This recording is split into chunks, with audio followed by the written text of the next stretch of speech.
বন্দ্যোপাধ্যায় আজকে গাজলে বলেছেন এসআইআর করে বিজেপি নিজের কবর নিজে খুঁড়েছেন, কি বলবেন?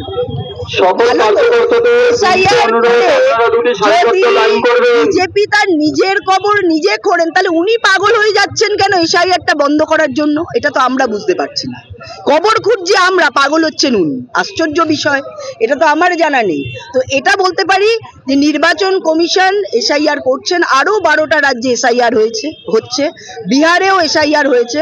কোনো জায়গায় এই রকম চুরি, অর্থাৎ এই এসআইআর এর ক্ষেত্রেও ইলেকশন কমিশন দেখলেন যে 2008টা বুথে যেখানে কেউ মারা যায়নি, যেখানে কোনো ভোটার ট্রান্সফার হয়নি, সেখানে ডবল ভোটার নেই, অনুপ্রবেশকারীর কোনো নাম নেই, তো সেটাও ইলেকশন কমিশনার ধরে ফেলেছে।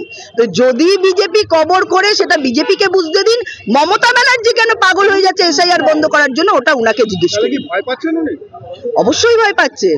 উনার সম্পদ তারা তো চলে যাচ্ছে বিভিন্ন, আপনারা দেখেছেন বর্ডার অঞ্চলে তার যে সম্পদ, যে অনুপ্রবেশকারী, যে জঙ্গি, যারা বারবার করে আজকে প্রধানমন্ত্রীকে মারার সবকষা বলুন বা বিভিন্ন জায়গায় যে ধরনের বোম ব্লাস্ট হয়েছে সেক্ষেত্রে বলুন, তাদের সিম পাওয়া বলুন, সবকিছুর যোগ এই পশ্চিমবঙ্গ থেকে।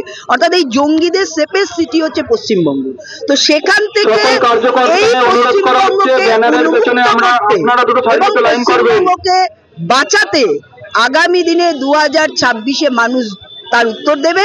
এবং এই এসআইআর এর ফলে যে নিবিড় সংশোধন হচ্ছে তাতে প্রকৃত ভোটার যারা, তারাই এখানে থাকবেন। দেখুন 2005 সালে এই মুখ্যমন্ত্রী কিন্তু ডেপুটি স্পিকারের মুখের ওপর ভোটার লিস্ট ছুঁড়ে মেরেছিলেন। তিনিই বলেছিলেন যে এই ভোটার লিস্ট ভুলে ভরা। 2002 এসআইআর হওয়ার পরে তিনি বলেছেন, আমরা সেটাকে সমর্থন করেছি, হ্যাঁ এই ভোটার লিস্ট ভুলে ভরা। কিন্তু 2005 থেকে 2025 11 সালে উনি ক্ষমতায় এসছেন, কিন্তু একটা অনুপ্রবেশকারী বা ভুয়ো ভোটারকে তিনি কিন্তু ওই ভোটার লিস্ট থেকে বাদ দিতে পারেননি।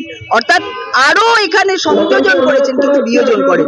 কিন্তু এই এসআইআর এ এই মমতা ব্যানার্জির যে দাবি, সেই দাবিটাকে মেনে নিয়েই আমরা এই এসআইআর কে আমরা সাপোর্ট করছি, সমর্থন করছি। এসআইআর হচ্ছে এবং ভুয়ো ভোটারের নাম বাদ যাবে নিবিড় সংশোধনের মাধ্যমে। আজকে মিছিল মূলত কি?